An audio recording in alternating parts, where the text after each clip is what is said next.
thank you anyway. But first of all, I'd like to thank Peter, Dad, here he is. The son I never wanted. One lay down on the floor and I'll kick you. No, it hasn't gone that far yet.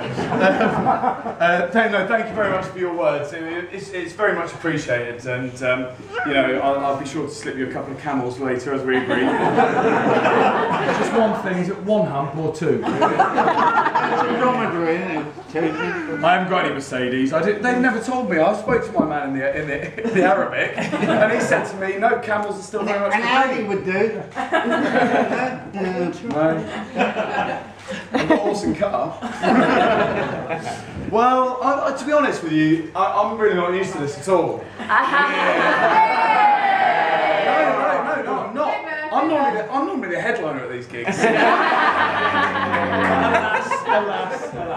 I've been relegated to third, and then there's the most important people behind, of course, my beautiful bride.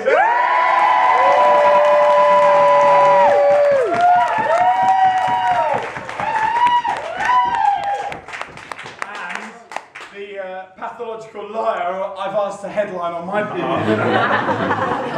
all he's told me so far about it is that it's a sexual performance piece. Then quite genuinely, we were going into town earlier, quite genuinely, I was saying, so are you all ready, you all set? Yeah, I'm ready, I'm set.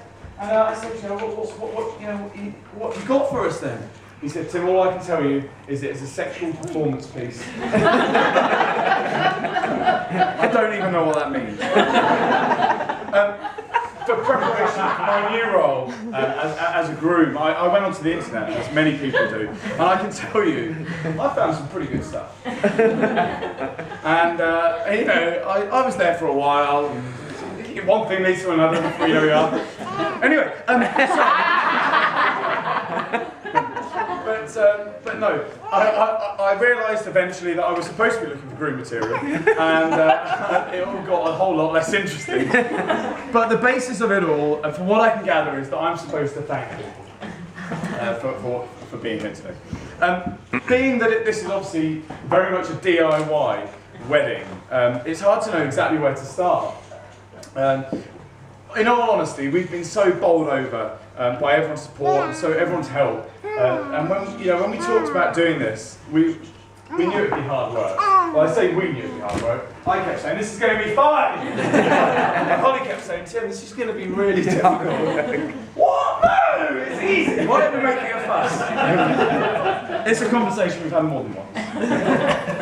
So anyway, but I knew and we knew that, you know what, we've got the family and the friends to really pull this off. I want to start talking about Peter and Maggie, and when I talk about Peter and Maggie, I always think back to the time we spent together in New Zealand. And Holly and I were travelling around the world, and Peter and Maggie flew out to Beatles. And it was so fun. We had such a great time, and it was so fun to spend time with them, and we really got to know them properly. And Maggie and I would sit in the back of our caravan, and we would be debating things like the Google revolution, secrecy in the internet age. If anybody's chatting to Maggie later on, I'll give you a couple of touch points you don't want to mention. One, don't go on about Tony Blair, alright? You're not a fan, are you, Maggie? The war in Iraq is a no-no. Get out of there quick. But anyway, I digress. But no, we had such a great time. We were in this caravan, and Holly and Peter would sit at the front, and they would navigate us around the Bay of Islands, a beautiful part of New Zealand. And every now and again, we'd hear a yell. Ah! It was Peter swerving to avoid a rock, and the whole thing would shake. And then suddenly, we'd get an occasional ah! From Hyacinth. Sorry, I mean Maggie. Sitting next to me as we swerved, there was an innocuous pedestrian walking past. Peter, mind the pedestrian! It's all right. He's nowhere near us, man. He's nowhere near us. But honestly, do you know, I learned some valuable lessons being with them. I learned so many valuable lessons. And I learned about tolerance in stressful situations. And also, I learned that it's never too early for a beer.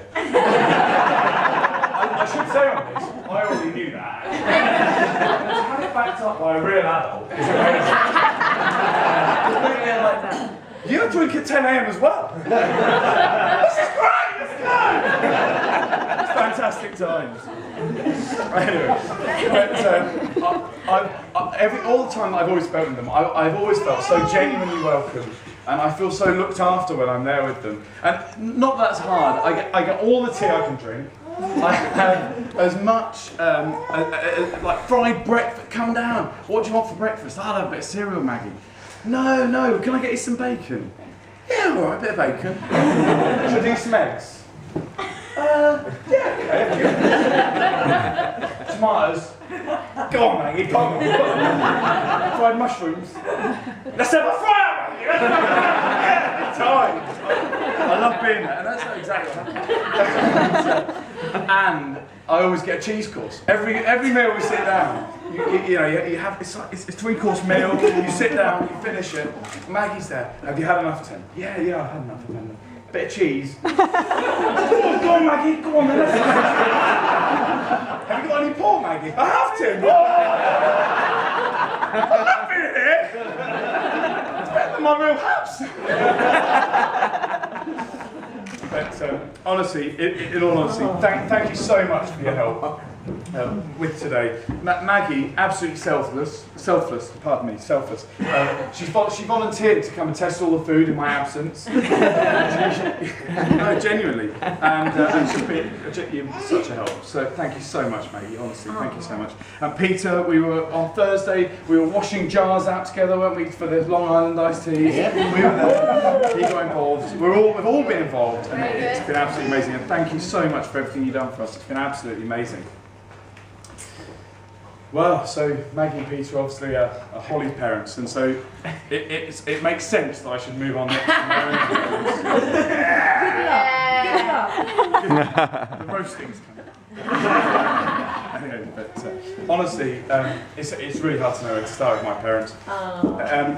They gave me everything, and they continue to give me everything. They're my inspiration, my role models. And I work relentlessly to make them proud. As I'm sure you're going to find out when he gets up there, I wasn't all sweetness and light. I know it's hard to but I've always had this sort of slightly enterprising, stroke, harebrained disposition. Which genuinely, it makes all their support all the more appreciated. You know what? All of us, we've had such a great time growing up that it makes you want to create something. I think as an inspiration for you, it makes you want to do something. It makes you want to create something that's the same for your children and for your family. And your dog. Sorry? And my dog. And my dog. I'm absolutely sure that when I went down on one knee, that Holly and I can do that. We can create something that's going to be amazing for kids and for to bring kids up in and generally to share love. Sorry, it's. And to you guys, of course. Without you, this would quite literally not have happened, would it? I mean, you have served your own food, made your own drinks. I mean, we sort of just. I think certainly when I thought about it, I always thought, it's going to be nice, it's going to be formal. Everyone's helps themselves. It's going to be brilliant. And that was really the sort of basis of it. It's a lot more difficult in reality. Yeah. But I was so happy. We're so genuinely happy today. It's been absolutely amazing. As it said in the program notes earlier, should I probably stop referring to this as a gig? You